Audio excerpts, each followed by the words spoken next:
మహాశివరాత్రి సందర్భంగా శ్రీశైలంలో పటిష్ట భద్రతను ఏర్పాటు చేశారు. ప్రత్యేకంగా ఏర్పాటు చేసిన కమాండ్ కంట్రోల్ నుంచి 626 సీసీ కెమెరాలు, డ్రోన్లతో నిరంతరం పర్యవేక్షిస్తున్నారు.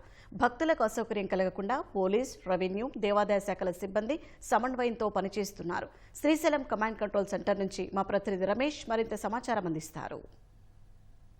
మహాశివరాత్రి సందర్భంగా శ్రీశైలం దేవస్థానంలో ప్రత్యేక ఏర్పాట్లు అయితే ప్రభుత్వం అయితే చేయడం జరిగింది. భక్తుల భద్రతతో పాటు భక్తులకు సంబంధించి కూడా సదుపాయాలు కూడా ఏ విధంగా అందుతున్నాయనేది కూడా ప్రత్యేకంగా సీసీ కెమెరాల్లో పర్యవేక్షిస్తూ కూడా వారికి అందించే విధంగా కూడా అనేక ప్రత్యేకంగా ఏర్పాట్లు అయితే చేయడం జరిగింది. ప్రస్తుతం మనం కమాండ్ కంట్రోల్లో వద్ద ఉన్నాము. ఈ కంట్రోల్లో ఒకసారి చూడొచ్చు. మొత్తం 626కు సంబంధించిన కూడా సీసీ కెమెరాలు అయితే ఏర్పాటు చేయడం జరిగింది. ఎక్కడ కూడా ఏ భక్తుడు కూడా ఇబ్బంది తలెత్తకుండా కూడా వాటర్ కానీ, తర్వాత అల్పాహారంతో పాటు అన్నదానాలతో, తర్వాత లడ్డు ప్రసాదాలకు సంబంధించి కూడా ఎక్కడ ఎలాంటి ఇబ్బందులు తలెత్తకుండా కూడా కంట్రోల్ రూమ్లో పర్యవేక్షిస్తూ పరిశీలిస్తూ కూడా అక్కడ ఉన్న దగ్గరున్న సిబ్బందిని అయితే అలర్ట్ చేస్తూ దగ్గరలో ఉన్న వారిని అక్కడ పంపించి భక్తులకు కూడా ఎలాంటి అసౌకర్యాలు కలగకుండా కూడా జాగ్రత్తలు అయితే తీసుకోవడం జరిగింది. ఇప్పటికే కంట్రోల్ రూమ్ సంబంధించి కూడా ఇటు మొత్తం అన్ని శాఖలకు సంబంధించి విభాగ శాఖలకు సంబంధించి కూడా సమన్వయంతో కూడా ఈ ఏర్పాట్లు అయితే చేయడం జరిగింది. రెవెన్యూ, పోలీస్, తర్వాత దేవస్థానం సంబంధించి కూడా ప్రత్యేకంగా సంయుక్తంగా కూడా వీళ్ళంతా సమన్వయ సంయుక్తంగా కూడా ఇవన్నీ ఏర్పాట్లు అయితే ప్రత్యేకంగా నిర్వహించడం జరిగింది. ఇటు ట్రాఫిక్ కానీ, తర్వాత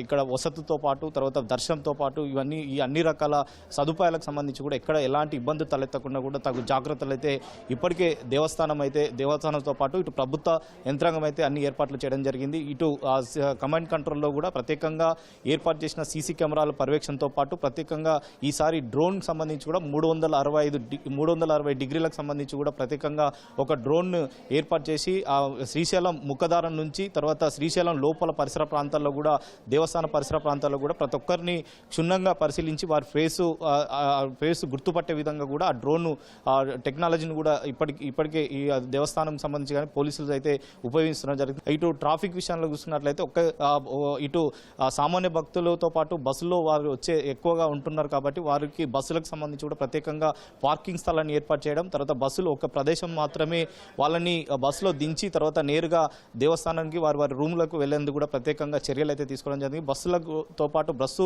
ఏదైనా ప్రమాదశాత్తు అక్కడ టెక్నికల్ ప్రాబ్లం ఉందా ఏదైనా జరిగినట్లయితే వెంటనే ఇటు ఆర్టీసీ అధికారులు ప్రత్యేకంగా మెకానిక్లను కూడా ఏర్పాటు చేసి అత్యవసర పరిస్థితుల్లో అక్కడికి దగ్గరలో వెళ్ళి తర్వాత ఆ సమస్యను పరిష్కరించి ఆ బస్సును అయితే అక్కడ నుంచి పంపించేందుకు కూడా జాగ్రత్తలు అయితే ఇప్పటికే ఆర్టీసీ అధికారులు అయితే తీసుకోవడం జరిగింది. సామాన్య భక్తులతో పాటు ఇటు వీఐపీ వచ్చే భక్తులు కూడా ఇటు దేవస్థానం కానీ పోలీస్ శాఖ కానీ సూచించిన సూచనల మేరకు నడుచుకోవాలని చెప్పి కూడా అధికారులు అయితే కోరుతున్న పరిస్థితి అయితే ఉంది. వీడియో జర్నలిస్ట్ రమణతో రమేష్, ఈటీవీ, శ్రీశైలం నుంచి.